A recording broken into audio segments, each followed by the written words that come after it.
Hello students. आज हम लोग यहाँ पे डेफिनेट इंटीग्रेशन की जर्नी स्टार्ट करने वाले हैं। इससे पहले हम लोगों के पास में इनडेफिनिट इंटीग्रेशन का पूरा नॉलेज है। उसके बाद में ही हम लोग अपना डेफिनेट इंटीग्रेशन की जर्नी स्टार्ट कर पाएंगे। अगर आपको इनडेफिनिट इंटीग्रेशन का नॉलेज नहीं है तो मैं तो ये सजेस्ट करूंगा क्या कि आप पहले इनडेफिनिट इंटीग्रेशन का नॉलेज ले ले और उसके बाद में डेफिनिट इंटीग्रेशन की जर्नी स्टार्ट करें। आज से हम लोगों की जर्नी स्टार्ट हो रही है डेफिनिट इंटीग्रेशन की। मैंने इस चैप्टर को कई बार पढ़ा रखा है, लेकिन इस साल से मैंने इसमें कुछ चेंजेस किए हैं। और वो चेंज ये है कि मैंने इस साल से लेटेस्ट पीवाईक्यूज ऐड किए हुए हैं सिर्फ आप लोगों के लिए। लेटेस्ट पीवाईक्यूज जो 2021 में पूछा गया है, 2022 में पूछा गया है, 2023 में पूछा गया है, ताकि आप लोगों को ये एक नॉलेज रहे क्या कि अभी जो डेफिनिट इंटीग्रेशन पे सवाल बन रहे हैं वो किस प्रकार से बन रहे हैं, किस टाइप से बन रहे हैं, कौन से टॉपिक से किस टाइप का क्वेश्चन पूछा जा रहा है, वो सबका नॉलेज आप लोगों को पूरा का पूरा हो। इसीलिए इस साल से मैंने यहाँ पे लेटेस्ट पीवाईक्यूज ऐड किए हुए हैं। तो स्टार्ट करते हैं अपनी जर्नी को, डेफिनिट इंटीग्रेशन की जर्नी को। तो सबसे पहले यहां पर बच्चों हम लोग डेफिनिट इंटीग्रेशन का डेफिनेशन देखना चाहेंगे। तो यहां पर अगर मैं यार बात करूं क्या कि यहां पर हमें ऑलरेडी पता है कि इनडेफिनिट इंटीग्रेशन में हम लोग कितना कुछ सीख चुके हैं, यस और नो। अगर मैं यहां पे आपको गंदा से गंदा फंक्शन भी दे दूं तो आप तो उसे देखो कैसे भी तरह से सॉल्व तो करके दे ही दोगे। तो डेफिनिट इंटीग्रेशन की अगर मैं बात करूं तो कुछ नया नहीं है इसमें, ऑब्वियसली, क्योंकि फिजिक्स में आप इस तरह के इंटीग्रेशन को सॉल्व करके ऑलरेडी आ चुके हो, जहां पे आपको लिमिट्स, अपर लिमिट और लोअर लिमिट दी हुई होती है। जो नीचे लिखा हुआ है वो लोअर लिमिट होती है, जो ऊपर लिखा हुआ है वो अपर लिमिट होती है। जो नीचे लिखा हुआ है उसको लोअर लिमिट बोलते हैं, मतलब मेरा जो नंबर है ए वो लोअर लिमिट है, ये जो नंबर है ए वो मेरा लोअर लिमिट है, और जो नंबर है बी, बी मेरा अपर लिमिट है। And what is the idea? Idea ये है कि सबसे पहले आप फंक्शन को इनडेफिनेटली सॉल्व कर दो और उसके बाद आपका जो आंसर आया है उसमें पहले अपर लिमिट डालो और उसको माइनस करो फंक्शन में लोअर लिमिट डालकर। तो हमारे पास में एक कांस्टेंट वैल्यू जनरेट होगी जिसको हम लोग डेफिनेट इंटीग्रेशन का फाइनल आंसर कहते हैं। आइडिया एकदम सिंपल है, सबसे पहले फंक्शन को इनडेफिनेटली सॉल्व कर देंगे और उसके बाद फंक्शन के इनपुट में अपर लिमिट को डालेंगे और माइनस करेंगे फंक्शन के इनपुट में लोअर लिमिट को डालकर। तो हमारे पास में कांस्टेंट वैल्यू जनरेट होगी जिसको हम लोग डेफिनेट इंटीग्रेशन का फाइनल आंसर कहेंगे। जैसे मैं अगर यहाँ पे एग्जाम्पल से आप लोगों को बताना चाहूं तो यहां पर एग्जाम्पल देखते हैं। जैसे यहां पर एग्जाम्पल में बोला गया है क्या कि आप इंटीग्रेशन करके बताओ cos x से dx का, इंटीग्रेशन करके बताओ cos x से dx का, और आपको इंटीग्रेशन करना है 0 से π/2 के बीच में। तो सबसे पहले मैंने कहा कि फंक्शन को इनडेफिनेटली सॉल्व कर दो। तो cos x का इंटीग्रेशन मुझे पता है क्या होता है, cos x का इंटीग्रेशन होता है sin x प्लस c। अब यहां पे फंक्शन को हम लोग इनडेफिनेटली सॉल्व कर दिए हैं अब क्या करना है, अब यहां पे सबसे पहले फंक्शन में अपर लिमिट डालेंगे, तो sine pi by 2 plus c minus, फिर फंक्शन में लोअर लिमिट डालेंगे तो साइन 0 प्लस सी। ये सी और सी तो कैंसिल ही हो गया। अब sign pi by 2, sign pi by 2 होता है 1 और साइन 0 होता है 0। तो इस इंटीग्रेशन का आंसर मेरे पास में 1 निकल कर आया है। यहां पे एक चीज हम लोग और ध्यान देंगे क्या, कि जब भी हम लोग डेफिनिट इंटीग्रेशन का क्वेश्चन सॉल्व करेंगे तो उसमें हम लोग अब से कांस्टेंट ऑफ इंटीग्रेशन ये नहीं लिखेंगे, क्योंकि ये इवेंचुअली कैंसल आउट हो ही जाएगा। तो आगे से हम लोग इस बात का ध्यान रखेंगे क्या, कि कांस्टेंट ऑफ इंटीग्रेशन हम लोग यहां पे नहीं मेंशन करेंगे। तो यही बेसिक सा आइडिया है डेफिनिट इंटीग्रेशन का। फंक्शन को इनडेफिनेटली सॉल्व कर दो और उसके बाद आपका जो आंसर आया है उसमें पहले अपर लिमिट डालो और उसको माइनस करो फंक्शन में लोअर लिमिट डालकर, तो हमारे पास में कांस्टेंट वैल्यू जनरेट होगी, जिसको हम लोग डेफिनिट इंटीग्रेशन का फाइनल आंसर कहेंगे। अब जो है डेफिनिट इंटीग्रेशन में हम लोगों को बहुत सारी चीजें पढ़नी है, जैसे प्रॉपर्टीज पढ़ना है डेफिनिट इंटीग्रेशन का। हम लोग यहाँ पे टोटल 7 प्रॉपर्टीज पढ़ेंगे, लेकिन 7 प्रॉपर्टीज पढ़ तो लेंगे, यहाँ पे हमें और भी कुछ जरूरत पड़ेगी डेफिनिट इंटीग्रेशन के क्वेश्चन को सॉल्व करने के लिए। तो 7 प्रॉपर्टीज पढ़ने के बाद अगर मैं ये एक्सपेक्ट करूं आप लोगों से क्या कि आप डेफिनिट इंटीग्रेशन के हर सवाल को सॉल्व कर सकते हो, तो ये एक्सपेक्ट करना गलत होगा। तो हम लोग 7 प्रॉपर्टीज पढ़ने के बाद में कुछ यहाँ पे स्पेशल टाइप्स ऑफ क्वेश्चंस देखेंगे कि प्रीवियस ईयर क्वेश्चंस में क्या क्या कैसे कैसे क्वेश्चंस बनते हैं। उसके बाद में हम लोग यहाँ पे एस्टिमेशन ऑफ इंटीग्रल, ये एक टॉपिक है, उसको पढ़ेंगे और उसमें भी आप लोग ये देखोगे क्या कि कितना अच्छे अच्छे सवाल बनते हैं। और फिर हम लोग यहाँ पे पढ़ेंगे definite integration as a limit of sum, definite integration as a limit of sum, और कुछ यहाँ पे लास्ट में रिडक्शन फॉर्मूला जो इनडेफिनिट इंटीग्रेशन में भी हम लोगों ने पढ़ा था। तो रिडक्शन फॉर्मूला और वॉलीज फॉर्मूला, इतना कुछ पढ़ के ये चैप्टर को हम लोग यहाँ पे खत्म करेंगे। अब लेकिन यहाँ पे प्रॉपर्टीज को स्टार्ट करने से पहले आप लोग यहाँ पे बहुत सारे सवाल सॉल्व कर सकते हो, मतलब डायरेक्ट क्वेश्चन भी पूछे गए हुए हैं डेफिनिट इंटीग्रेशन को लेकर। डायरेक्ट क्वेश्चन कैसे आते हैं, तो सबसे पहले हम लोग यहाँ पे डायरेक्ट क्वेश्चन सॉल्व करते हैं और उसके बाद प्रॉपर्टीज में हम लोग आएंगे। जैसे अगर डायरेक्ट क्वेश्चन की मैं बात करूं तो यहां पे जैसे आप लोगों को बोला गया है क्या कि इंटीग्रेट करके बताओ, किसको इंटीग्रेट करके बताओ, dx अपॉन रूट के अंदर है 4 माइनस एक्स स्क्वायर और इंटीग्रेशन इसका करना है 1 से लेके √3। तो ये डायरेक्ट सवाल है, इसका इंटीग्रेशन हम लोग कर लेंगे आसानी से, क्योंकि इनडेफिनिट इंटीग्रेशन में एक टॉपिक है अलजेब्रिक इंटीग्रल, और अलजेब्रिक इंटीग्रल में आप लोगों को वहां पे 9 फॉर्मूले बताए जाते हैं। तो 9 फॉर्मूले में एक फॉर्मूला आप लोगों का ये भी बताया जाता है क्या कि इंटीग्रेशन dx अपॉन रूट के अंदर यहां पे a square minus x square का क्या होगा, इंटीग्रेशन dx अपॉन रूट के अंदर a square minus x square का क्या होगा। तो ये चीजें आपको अब याद होनी चाहिए, तभी जाके आपसे सवाल ये बन पाएगा। तो आप लोगों को क्या पता है क्या कि dx upon root under a square minus x square क्या होता है, तो इसका इंटीग्रेशन होता है sine inverse x upon a plus c।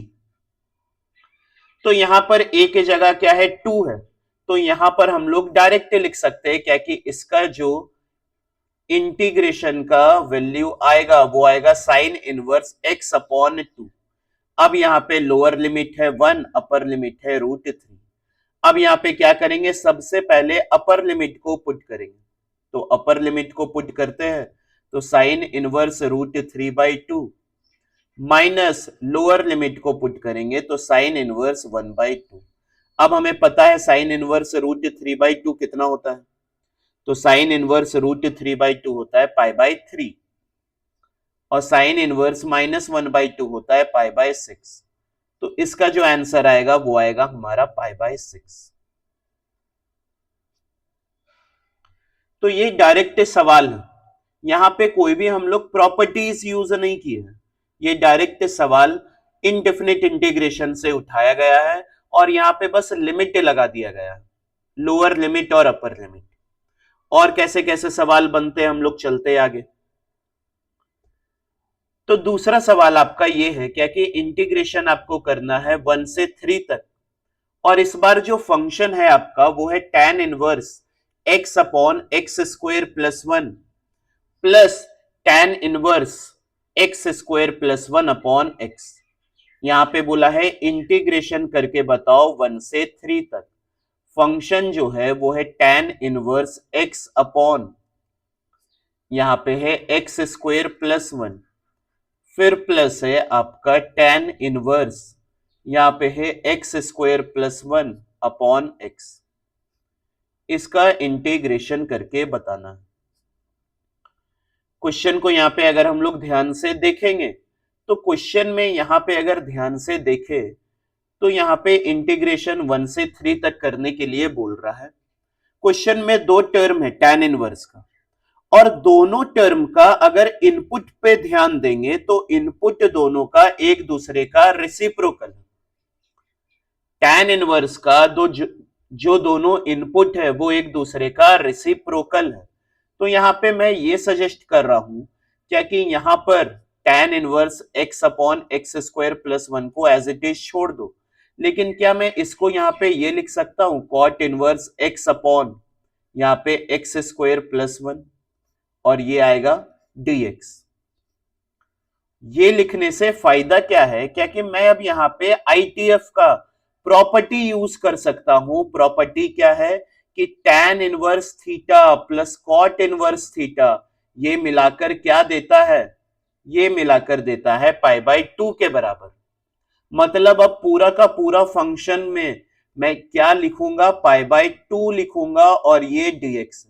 अब इंटीग्रेशन करना है 1 से 3।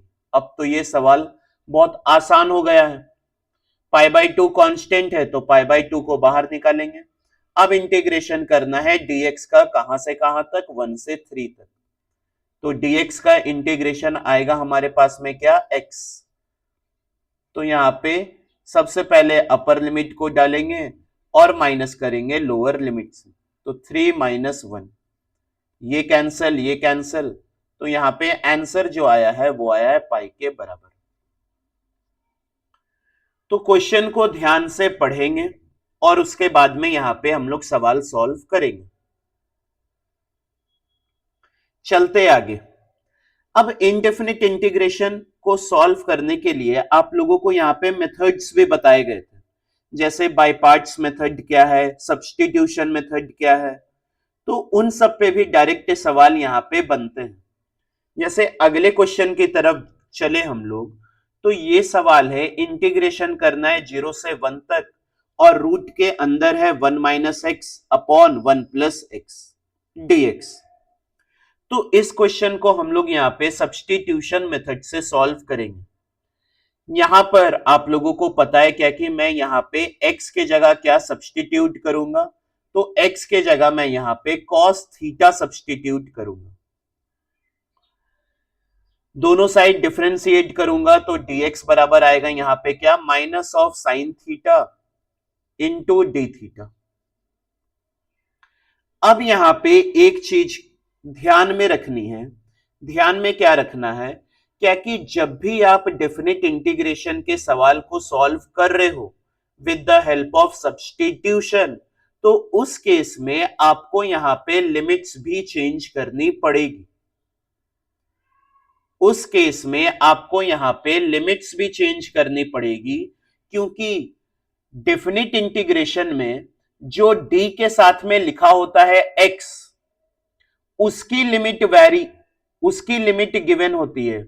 ये वेरिएबल डी के साथ में जो वेरिएबल गिवन है एक्स, वो जा रहा है 0 से लेके 1 तक। अब यहां पे अगर मैं यहां पे वेरिएबल को ही चेंज कर दे रहा हूं, वेरिएबल को यहां पे थीटा कर दे रहा हूं, तो मुझे थीटा के करस्पॉन्डिंग में लिमिट्स निकालनी पड़ेगी। तो डेफिनिट इंटीग्रेशन के सवाल को जब भी हम लोग सॉल्व करेंगे with the help of substitution, तो ये बात आपको ध्यान में रखनी है, क्या कि यहां पर लिमिट्स भी आपकी चेंज होगी। तो यहां पे जब मेरे पास में x 0 था, व्हेन यहां पे लोअर लिमिट, यहां पे जब x 0 था, तो यहां पे 0 के करस्पॉन्डिंग में थीटा हम लोग को फाइंड आउट करना है। तो 0 बराबर कॉस थीटा, तो यहां से आएगा मेरे पास में थीटा क्या होगा, कॉस थीटा 0 कौन से एंगल पे होता है, तो ये थीटा π/2 के एंगल पे होता है। अब यहां पे अपर लिमिट पुट कर रहे हैं, when x is equal to 1, तो 1 is equal to cos theta. तो यहां पे आपका थीटा कितना बराबर आ जाएगा, 0 डिग्री के बराबर आ जाएगा। तो यहां पे मैं सक्सेसफुली अब यहां पे इंटीग्रेशन चेंज कर रहा हूं, लिमिट्स चेंज कर रहा हूं। तो लिमिट यहां पे आएगा, लोअर लिमिट के जगह अब हम लोग यहां पे पुट करेंगे π/2, अपर लिमिट के जगह 0।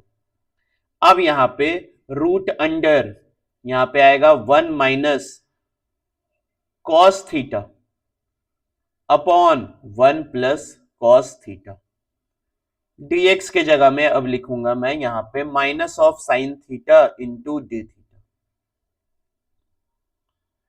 अब यहां पे ये इंटीग्रेशन को सॉल्व करना है, तो ये इंटीग्रेशन को हम लोग सॉल्व करते हैं बाय डूइंग रेशनलाइजेशन।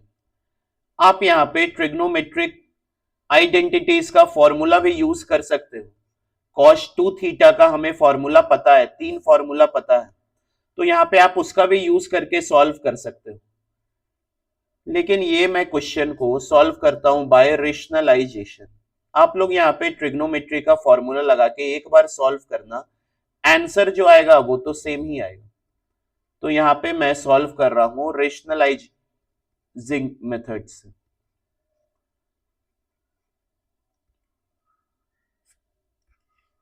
यहां पे अगर मैं अब देखूं, रूट के अंदर जो मेरा क्वांटिटी है, न्यूमरेटर को अगर देखूं तो न्यूमरेटर है 1 माइनस कॉस थीटा का होल स्क्वायर, और उसके ऊपर में अंडर रूट भी है। तो अंडर रूट और होल स्क्वायर आपस में कैंसल आउट हो जाएंगे, तो बचेगा क्या, 1 minus cos theta upon denominator में आइडेंटिटी लगेगा ए प्लस बी और ए माइनस बी का, तो ए स्क्वायर माइनस बी स्क्वायर आएगा। तो यहां पे है 1 प्लस कॉस थीटा और 1 माइनस कॉस थीटा, तो यहाँ पे 1 माइनस कॉस स्क्वायर थीटा हो जाएगा, जिसको हम लोग साइन स्क्वायर थीटा बोल सकते हैं। और sine square theta under root में है, तो इसको हम लोग साइन थीटा लिख सकते हैं। और यहाँ पे मेरे पास में है minus of sine theta into D theta. तो साइन थीटा कैंसल। अब यहाँ पे माइनस जो है वो हम लोग कर देते हैं सिंप्लीफाई, तो इसको हम लोग लिख देते हैं cos theta minus 1 D theta. अब कॉस थीटा का हमें पता है क्या होता है, sine theta. Sine theta constant का इंटीग्रेशन थीटा, यहाँ पे लिमिट आ जाएगा π/2 से 0। तो एक बार अपर लिमिट डालेंगे तो साइन 0 0 ही होगा, और माइनस 0 मतलब ये आएगा 0 माइनस 0। फिर अब एक बार यहाँ पे लोअर लिमिट डालेंगे तो साइन π/2 1 आएगा और माइनस π/2, तो आपके पास में जो आंसर आएगा वो आएगा π/2 माइनस 1। ये आंसर है।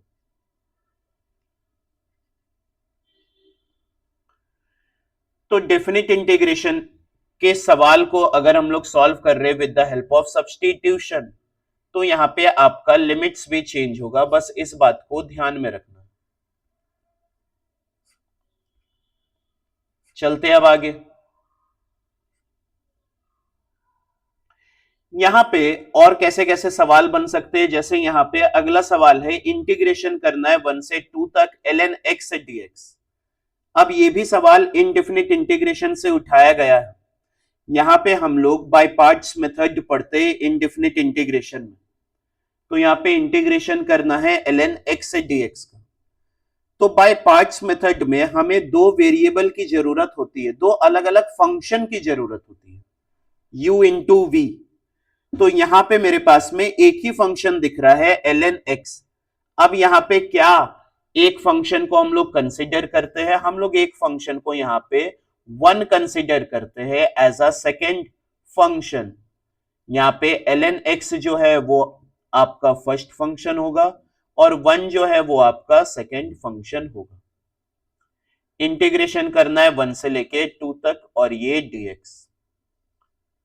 तो हमें बाय पार्ट्स मेथड पता है, फर्स्ट फंक्शन को कांस्टेंट रखो, इंटीग्रेशन करो सेकंड फंक्शन का, तो इंटीग्रेशन सेकंड फंक्शन का x आएगा, लिमिट यहां पे पुट करते हैं 1 से लेके 2 तक, फिर माइनस इंटीग्रेशन 1 से 2 तक। अब यहां पे डिफरेंशिएशन ऑफ फर्स्ट फंक्शन, तो ln x का डिफरेंशिएशन 1/x और इंटीग्रेशन ऑफ सेकंड फंक्शन, तो कांस्टेंट का इंटीग्रेशन x और ये dx। तो यहां से x और x तो कैंसल आउट ही हो गया। यहां पे ये बना आपका, पहले अपर लिमिट डालेंगे तो 2ln2 माइनस ln1, तो ln1 तो जीरो ही हो जाएगा, कैंसल आउट कर देंगे बाद में। अब यहां पे कांस्टेंट का इंटीग्रेशन x आएगा, तो x ये आएगा 1 से 2, तो ln1 तो जीरो होता है, तो इसको हम लोग कैंसल आउट करते हैं, ये तो जीरो के बराबर होगा, तो ये आएगा 2ln2 माइनस 2 माइनस 1, तो यहां पे आएगा आंसर 2ln2 माइनस 1। तो यहां पे बाय पार्ट्स मेथड से भी हम लोग यहां पे सॉल्व कर सकते हैं डेफिनेट इंटीग्रेशन के क्वेश्चन को।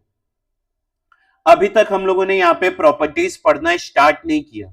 यहाँ पे जो जो डायरेक्ट सवाल बन सकते हैं इनडेफिनिट इंटीग्रेशन का यूज करके, वो सारे सवाल यहाँ पे हम लोग लगा रहे हैं, हम लोग देख रहे हैं क्या कि यहाँ पे कैसे कैसे सवाल बनते हैं। सो डेफिनेट इंटीग्रेशन हम लोग यहाँ पे बाय सब्स्टिट्यूशन मेथड से सॉल्व किए, बाय पार्ट्स मेथड से सॉल्व किए। अब यहाँ पे एक अच्छा क्वेश्चन करते हैं, which is the combination of definite integration and limits of integration। यहां पे इंटीग्रेट करना है 1 से लेके 2 तक x square d of ln x। So let us take it as a challenge कि आप लोग में से कितने लोग इस क्वेश्चन का सही आंसर बता पा रहे हो। देखने में तो ये बहुत सुंदर सा क्वेश्चन है, अगर आप लोग इसको ट्राई करना चाहते हो तो वीडियो को पॉज करके आप लोग यहाँ पे ट्राई कर सकते हो। देखने में तो ये बहुत सुंदर सा क्वेश्चन है। तो यहां पे d के अंदर क्या है, ln x लिखा हुआ है। हम लोग यहां पे बहुत सारा सवाल सॉल्व करके आ चुके हैं इनडेफिनिट इंटीग्रेशन का। तो इनडेफिनिट इंटीग्रेशन में हम लोगों ने जितने भी सवाल सॉल्व किए हैं, हम लोगों को यहाँ पे d के अंदर x लिखा हुआ मिलता है, या d के अंदर t लिखा हुआ मिलता है, या d के अंदर u लिखा हुआ मिलता है, या d के अंदर z लिखा हुआ मिलता है। ऐसे हम लोगों को देखने को मिलते हैं सवाल में। लेकिन ये सवाल अच्छा क्यों है, क्योंकि यहाँ पे d के अंदर ln x लिखा हुआ है। तो यहां पर ऑब्वियसली आप लोग क्या करना चाहोगे, सब्स्टिट्यूशन मेथड का इस्तेमाल करना चाहोगे, क्योंकि d के अंदर ln x है और हमें dx dt ऐसे देखना पसंद है। तो यहां पे मैं ये काम कर रहा हूं क्या कि यहां पे मैं ln x को t मान ले रहा हूं, यहां पे ln x को t मान ले रहा हूं। तो यहां पे x को बराबर क्या आएगा, e की पावर t आ जाएगी। अब यहां पे मैं अगर इंटीग्रेशन करूं तो यहां x स्क्वायर है, तो e की पावर 2t और ln x को मैंने यहां पे t माना है, तो ये आ गया dt। अब यहां पे ये समझना होगा कि यहां पे लिमिट्स चेंज होगा या नहीं होगा। यहां पे लिमिट्स चेंज होगा या नहीं होगा? यहां पे आपका लिमिट्स चेंज नहीं होगा। क्यों नहीं होगा? क्योंकि आप ये कहते हैं क्या कि डी के साथ में जो लिखा हुआ है वही आपका वेरिएबल है। क्वेश्चन में डी के साथ में ln x लिखा हुआ है, तो ln x आपका 1 से लेकर 2 तक जा रहा है, और आपने जब ln x को ही t बना लिया तो t भी तो 1 से लेकर 2 तक ही जाएगा। आप यहां पे ये बोलते हैं क्या कि डी के साथ में जो लिखा हुआ है वही आपका वेरिएबल है, तो यहां पर डी ऑफ ln x लिखा हुआ है, तो ln x आपका 1 से लेकर 2 तक जा रहा है, और आपने यहाँ पे ln x को ही t बोला है, तो t भी तो 1 से लेकर 2 तक ही जाएगा ना, तो यहाँ पे लिमिट्स चेंज नहीं होगा, ये 1 से लेकर 2 तक ही जाएगा। अब यहाँ पे हम लोग इसका इंटीग्रेशन आसानी से सॉल्व कर सकते हैं, तो इसका इंटीग्रेशन क्या आएगा, e का पावर 2t अपॉन 2, और यहाँ पे लिमिट्स जो है वो मेरा 1 से 2 तक ही है, तो यहाँ पे अपर लिमिट पुट करेंगे तो 4 आएगा, लोअर लिमिट पुट करेंगे तो 2 आएगा, तो इसका आंसर जो आएगा वो आएगा e की पावर 4 माइनस e की पावर 2 अपॉन 2, इसका ये आंसर होगा।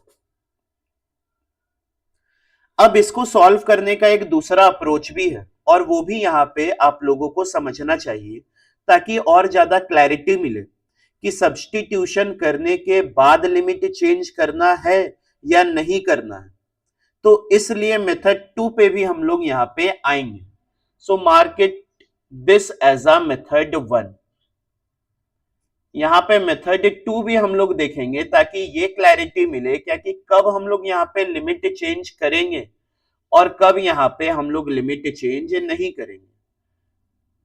ये अच्छा क्वेश्चन है, ये अच्छा क्वेश्चन है, तो इसको मार्क कर लीजिए आप लोग 3 स्टार में।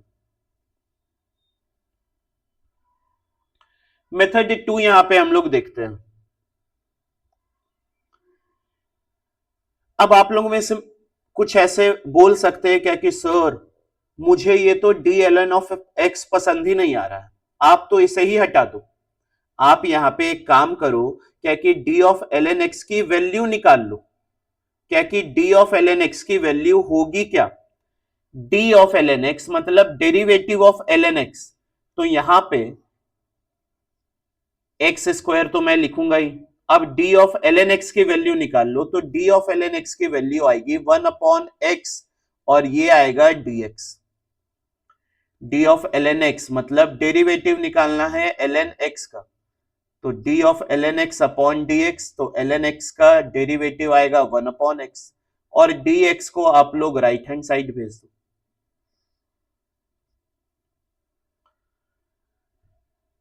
अब यहां पे लिमिट्स चेंज होगी या नहीं होगी, ये बताओ। क्या कि यहां पे लिमिट्स मैं 1 से लेकर 2 तक ही लिखूंगा, तो नहीं, यहां पे लिमिट किस चीज की होती है, जो डी के साथ में वैल्यू लिखी होती है उसकी होती है। तो अगर आप वेरिएबल को ही चेंज कर दे रहे हो तो आपको लिमिट्स भी यहां पे चेंज करनी पड़ेगी। यहां पे अब मैं लिमिट्स चेंज करूंगा, क्योंकि यहां पे derivative of L N x के जगह मैंने लिखा है 1 अपॉन एक्स डी एक्स, तो यहां पे लिमिट्स चेंज करता हूं। जब एल एन एक्स आपका 1 है तो यहां पे आपका x कितना आएगा, e का पावर 1 आ जाएगा। जब ln x आपका 2 है तो यहां पे x कितना होगा, e का पावर 2 हो जाएगा। तो यहां पे मैं लिमिट्स अब पुट करूंगा, तो यहां पे आ जाएगा e और अपर लिमिट आएगा e का पावर 2। यहां से एक x और एक x कैंसिल हो गया। अब यहां पे क्या करना है, x dx का इंटीग्रेशन करना है, तो x dx का इंटीग्रेशन क्या आएगा, एक्स स्क्वायर अपॉन 2 आएगा। यहाँ पे लोअर लिमिट और अपर लिमिट, तो यहाँ पे सबसे पहले अपर लिमिट पुट करेंगे तो e का पावर 4 माइनस e का पावर 2 अपॉन 2, तो आंसर तो देखो सेम ही आएगा। ये क्वेश्चन में हम लोग ये सीखे क्या कि कब हम लोग यहाँ पे लिमिट चेंज करेंगे और कब हम लोग यहाँ पे लिमिट चेंज नहीं करेंगे, इसलिए ये अच्छा क्वेश्चन है। मेथड 1 में क्या किए हैं, ln x को ही t मान लिए हैं। जब ln x का ही लिमिट 1 से 2 तक है, तो ln x को जब हम लोग t माने तो t का भी हम लोगों का लिमिट 1 से लेके 2 तक ही होगा। लेकिन इस क्वेश्चन में हम लोग डेरिवेटिव ऑफ ln x निकाल लिए, तो इसलिए हम लोगों को इस क्वेश्चन में लिमिट्स जो है वो चेंज करनी पड़ी। सो डायरेक्ट सवाल जो बनते हैं वो इसी टाइप के बनते हैं। हम लोग यहाँ पे सारे तरह का सवाल देख चुके हैं जो डायरेक्ट पूछे जाते हैं। अब यहाँ पे बहुत अच्छे अच्छे सवाल भी पूछे गए हुए हैं, लेकिन उन सवालों को सॉल्व करने के लिए हमें डेफिनेट इंटीग्रेशन की नॉलेज की रिक्वायरमेंट रहेगी, मतलब प्रॉपर्टीज पढ़ना पड़ेगा। उसके बाद हम लोग यहाँ पे कुछ स्पेशल टाइप ऑफ क्वेश्चंस देखेंगे और फिर यहाँ पे 2-3 टॉपिक और पढ़ेंगे। लेकिन प्रॉपर्टीज ऑफ डेफिनेट इंटीग्रेशन पढ़ने से पहले यहाँ पे एक ज्योमेट्रिकल अंडरस्टैंडिंग ले लेते हैं डेफिनेट इंटीग्रेशन की। डेफिनेट इंटीग्रेशन बताता क्या है? डेफिनेट इंटीग्रेशन आपका एरिया बताता है under the curve. Definite integration area बताता है अंडर द कर्व। अगर मैं ये ग्राफ को यहां पे देखूं तो यहां पे ग्राफ है आपका एफ ऑफ एक्स, कोई भी फंक्शन का ग्राफ है और लिमिट दिया हुआ है ए से लेके बी तक, तो ये जो है वो एरिया बताएगा आपको, मतलब ए से लेके बी तक ये कितना एरिया बाउंड किया है वो बताएगा। तो डेफिनेट इंटीग्रेशन एरिया बताता है अंडर द कर्व। लेकिन एक चीज मैं यहां पे फर्दर हाईलाइट करना चाहूंगा कि आप यहां पे एरिया मत बोलो, आप यहां पे इफेक्टिव या फिर नेट एरिया बोलो, क्योंकि जब तक आपका ग्राफ एक्स एक्सिस से ऊपर बन रहा है तो डेफिनेट इंटीग्रेशन और एरिया दोनों में ही सेम आंसर आपको देखने को मिलेंगे। लेकिन अगर आपका ग्राफ एक्स एक्सिस से नीचे बन रहा है तो क्या होगा, उसको भी हम लोग एक बार समझ लेते हैं। तो यहां पे मैं बोल रहा हूं डेफिनेट इंटीग्रेशन क्या बताता है, इफेक्टिव और नेट एरिया बताता है अंडर द कर्व। जैसे यहां पे ग्राफ मेरा बना हुआ है साइन थीटा का, साइन थीटा का, तो अगर मैं यहां पे आप लोगों को बोलूं क्या कि आप लोग ना मुझे integration of sine theta into D theta इसका इंटीग्रेशन करके बताओ 0 से लेके पाई तक के बीच का। तो इसका जो इंटीग्रेशन होगा साइन थीटा का क्या होता है, माइनस ऑफ कॉस थीटा, ये आएगा 0 से लेके पाई तक। तो एक बार अपर लिमिट पुट करेंगे तो माइनस कॉस पाई माइनस और फिर आएगा माइनस ऑफ कॉस 0। तो कॉस पाई होता है -1, माइनस ऑफ -1 1 और ये भी माइनस माइनस प्लस 1, मतलब इसका वैल्यू आया 2। मतलब एक्स एक्सिस के ऊपर एरिया जो बाउंड हुआ है उसका आंसर आया है मेरा 2। डेफिनेट इंटीग्रेशन का आंसर आया है 2, एरिया का भी आंसर सेम ही होगा 2। लेकिन अगर मैं यहां पे बोलूं क्या कि आप अब साइन थीटा डी थीटा को इंटीग्रेट करो, लेकिन अब इंटीग्रेट करो पाई से लेके 2 पाई के बीच में, तो आप लोग यहां पे इंटीग्रेट कर सकते हो। मैं इतना तो एक्सपेक्ट करता हूं आप लोगों से क्या कि आप लोग इसका इंटीग्रेशन कर सकते हो। तो इसका इंटीग्रेशन करने पे आंसर जो आएगा वो आएगा -2। तो ये जो -2 आया है वो डेफिनेट इंटीग्रेशन का आंसर आया है। अगर मैं यहां पे एरिया की बात करूं तो एरिया तो हम लोगों का कभी नेगेटिव होगा नहीं, तो एरिया को यहां पे हम लोग पॉजिटिव ही कंसिडर करेंगे। सो इसीलिए जब भी आपका एक्स एक्सिस से नीचे ग्राफ बनेगा और आप उसका वैल्यू कैलकुलेट कर रहे हो तो डेफिनेट इंटीग्रेशन का आंसर माइनस में रिपोर्ट करोगे, लेकिन एरिया का आंसर प्लस में रिपोर्ट करोगे। इसके बाद हम लोग एरिया अंडर द कर्व ये चैप्टर पढ़ने वाले, एप्लीकेशन ऑफ इंटीग्रल ये चैप्टर पढ़ने वाले हैं, तो वहां पे और आपको अच्छे से नॉलेज हो जाएगी। अब यहां पे अगर मैं बोलूं क्या कि अब आप लोग साइन थीटा डी थीटा को इंटीग्रेट करो, लेकिन इंटीग्रेट करना है 0 से लेके 2 पाई के बीच, तो डेफिनेट इंटीग्रेशन का जो आंसर आएगा ना वो आएगा 0। ये डेफिनेट इंटीग्रेशन का आंसर आया है। लेकिन अगर मैं एरिया बोलूं, एरिया कैलकुलेट करो साइन थीटा डी थीटा का 0 से लेके 2 पाई के बीच में, तो उस समय आप एरिया यहां पे रिपोर्ट करोगे 4 स्क्वायर यूनिट्स। तो डेफिनेट इंटीग्रेशन क्या बताता है? इफेक्टिव और नेट एरिया बताता है अंडर द कर्व। सो यहां पे आप लोग एरिया मत बोलना, यहां पे आप लोग इफेक्टिव एरिया या तो नेट एरिया बोलो।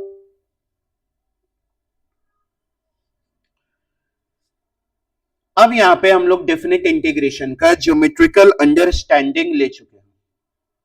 अब यहां पे हम लोग सक्सेसफुली स्टार्ट कर सकते हैं प्रॉपर्टीज ऑफ डेफिनेट इंटीग्रेशन। तो प्रॉपर्टीज ऑफ डेफिनेट इंटीग्रेशन बच्चों हम लोग यहां पे अगले सेशन में स्टार्ट करेंगे, अगले क्लास में स्टार्ट करेंगे। सो अभी तक मैंने जितना भी पढ़ाया है उसे एक बार आप लोग अच्छे तरह से पढ़ लो और खुद से क्वेश्चन सॉल्व करने का ट्राई करो, क्योंकि मैथ्स आप लोग जब तक खुद से क्वेश्चन सॉल्व करोगे तभी हो पाएगा, मैथ्स देखने से नहीं होगा। मैथ्स में एक कोट है ना, if you want to learn mathematics then you have to do mathematics. तो यहाँ पे जितने भी सवाल हम लोग सॉल्व करेंगे उसको आप लोग ट्राई करने का, अपने से सॉल्व करना। चलो फिर बच्चों मिलते हैं अगले क्लास में।